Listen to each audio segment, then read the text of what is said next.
Hoy vamos a hablar de los hidratos de carbono, o mejor conocidos en el mundo de las dietas como los carbohidratos. Y es que esta biomolécula es una de las más abundantes, de hecho es la más abundante en todo lo que nosotros ingerimos y una de las más importantes. Sin embargo, vas a ver que muchas dietas te dicen que los carbohidratos son malos, son enemigos, no los comas. Pues ya vamos a ver al respecto. Para empezar, un carbohidrato está formado por ¡tararán! Un átomo de carbono, un oxígeno y un hidrógeno. Bueno, no un oxígeno realmente, porque en esencia es carbono, oxígeno e hidrógeno. Eso es todo. Esta fórmula tan sencilla es lo que forman los hidratos de carbono. En forma general podríamos escribir así: O2H por N, donde N es el número de estas moléculas. Gracias.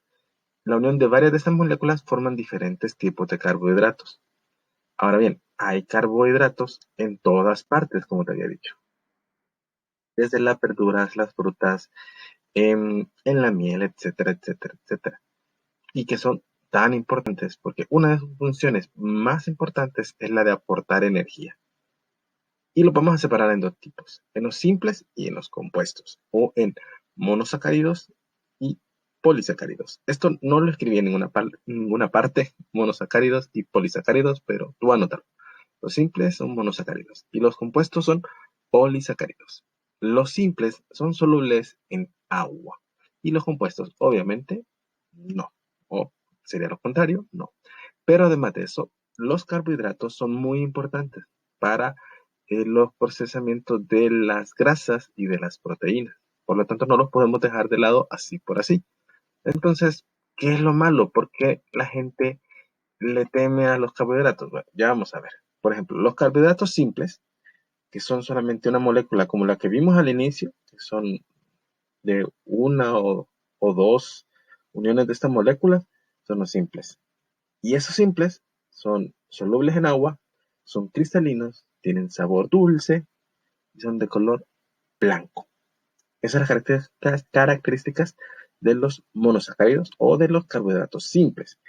Los ejemplos, pues la glucosa, que es la energía última que utiliza la célula, la fructuosa, que es el azúcar que viene en las frutas, y la galactosa, que es el azúcar de las leches. Sí, tiene un azúcar, aunque no lo sientas como tal, pero sí la tiene.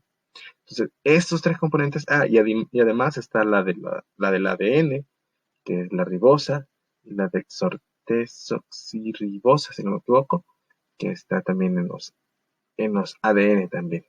Ok, entonces, estas son las azúcares o los carbohidratos simples. Y tenemos los compuestos, pero veamos un poquito más de los simples. Y como dije azúcar, es porque lo primero que se me viene a la mente al leer soluble en agua, cristalina, sabor dulce y color blanco, es azúcar. Y sí, es que el azúcar es un oligosacárido. Ok, ¿qué es un oligosacárido? Es cuando las moléculas tienen como entre 3 o menos de 10 eh, uniones de los hidratos de carbono, de aquella fórmula que vimos originalmente, pues anda entre 3 y 10. Cuando se unen estas cadenitas, pues forman oligosacáridos. Y ahí es donde entra la sacarosa, que es el azúcar de mesa. Y la sacarosa, la maltosa, y existe otra que no me voy a acordar ahorita, que también es un componente de las leches. Pero estos carbohidratos, perdón, que son también solubles en agua, son cristalinos, son también de sabor dulce, han copiado todas sus propiedades, es la que utilizamos nosotros casi que en el día a día. Entonces, ¿cuál es el problema? Si es los carbohidratos simples, que es algo que se me ha olvidado decirles, pero los carbohidratos simples son de fácil energía rápida, instantánea. Es fácil para el cuerpo utilizarla y procesarla. Entonces, ¿cuál es el problema? En que comamos tanta azúcar. Si es un carbohidrato simple. El problema es que para empezar, el azúcar que te comes es azúcar refinada. Y refinada significa eso, que ha sido pasado por un proceso para obtener un grado alto de pureza. Un alto grado de pureza. Y este grado de pureza es del 99.5% de sacarosa. ¿Y eso qué tiene de malo? Bueno, lo que pasa es que la azúcar o la sacarosa generalmente debería de ir acompañada de otros elementos como la temina, riboflavina, etcétera, etcétera, etcétera, componentes que generalmente le vas a ver en las etiquetas del azúcar que le han añadido o que va enriquecido o que va acompañado de todos estos componentes, porque estos ayudan a la metabolización. Pero obviamente entre más pura es el azúcar, menos espacio hay para meter todos estos otros componentes que en la naturaleza pues abundan más y consumen menos azúcar.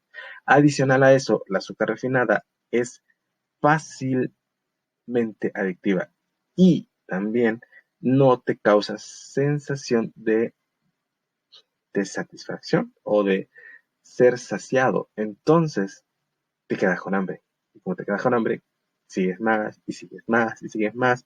Y la azúcar refinada también tiende a ser adictiva. Agrega a eso que la azúcar refinada que va en los postres, en las sodas y en todo lo demás, pues no es que todo esto tenga un proceso muy sano. Es decir, los postres generalmente utilizamos muchas grasas para prepararlo.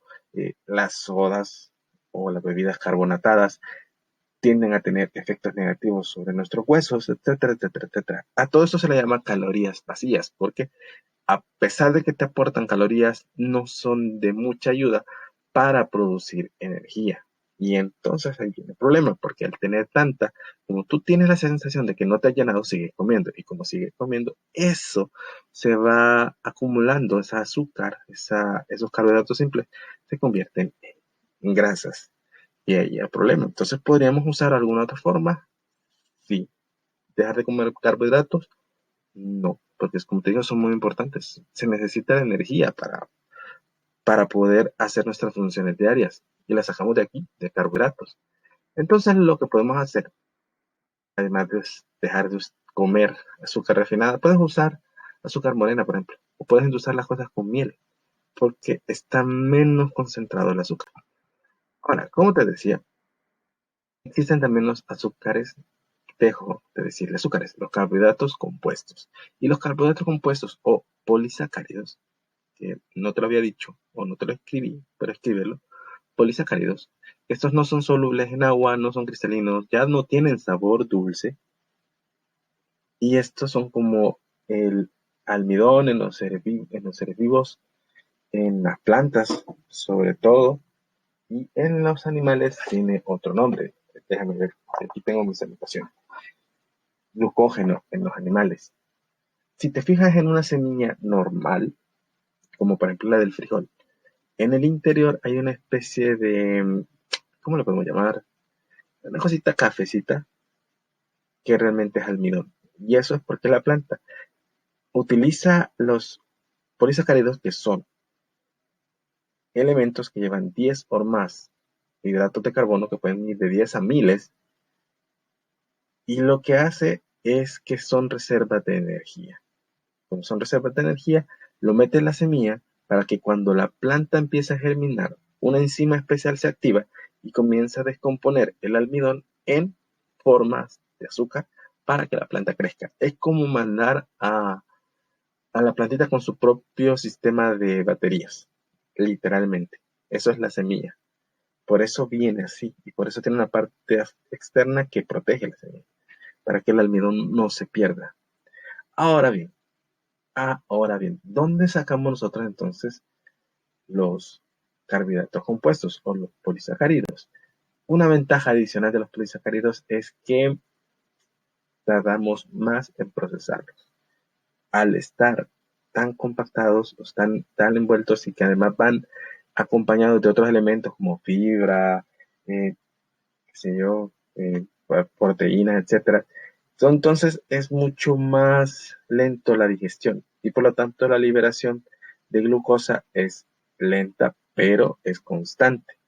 Por lo tanto, el cuerpo tiene la sensación de que te has llenado y deja de consumir tanto. Así que comerte un bolsito de arroz blanco no te caería mal. Ahora bien, ¿dónde encuentras todos estos compuestos o carbohidratos compuestos? En las harinas integrales, en el maíz, la cebada, el arroz integral y la avena, en tubérculos como la papa, la yuca y el camote, en alimentos como la espinaca, el puerro, la alcachofa y los espárragos, que yo le digo las hojitas, en los frutos secos como el maní, el pistache y otros que son frutos secos, y otras como las hortalizas como la zanahoria, etcétera, etcétera, etcétera. Entonces, todo esto podemos utilizarlo como una fuente de energía que se va a mantener constante, simplemente se va a liberar lentamente. Si acostumbras a hacer ejercicio, puedes consumir calorías o carbohidratos simples. Y estos carbohidratos simples te van a dar energía en el momento, solamente no tienes que abusar. No es que sean malos, solamente no tienes que abusar. Entonces, ¿qué son los carbohidratos simples en alimentos? El azúcar, la leche suele tener, la miel, la cebolla y creo que el brócoli también tiene carbohidratos simples. Busca por ahí. El punto es que simplemente es saber utilizarlos y balancearlos. Que recuerda, los polisacáridos son grupos que tienen de 10 o más hidratos de carbono, los oligosacáridos que están presentes en azúcar, en la maltosa y la lactosa es la del azúcar de la leche, están de 3 a 10 hidratos de carbono y los monosacáridos que tienen uno o dos hidratos de carbono, que ya dijimos que son cosas básicas como la glucosa, la fructuosa y la galactosa. Bien, chicos. Estos son los carbohidratos, no dejes de utilizarlos, una de las biomoléculas más importantes y más abundantes para los organismos y por lo tanto es muy importante su uso. Una cosa que no te dije, voy a regresar un poquito porque iba a la despedida de los carbohidratos compuestos, es que no solamente son reserva de energía, también pueden servir como soporte estructural. Las plantas, por ejemplo, lo utilizan para crear la pared celular y los hongos para crear la forma, para darle forma a sus paredes. Y en el caso de los animales, en algunos como el camarón, sirve para crear esa capita exterior que tú dejas cuando te comes tu camarón. ¿Ok? Así que si ves el uso de los carbohidratos es muy abundante y como te dije, están por todas, todas, todas partes. Así que adiós chicos, nos vemos en la próxima clase. Adiós.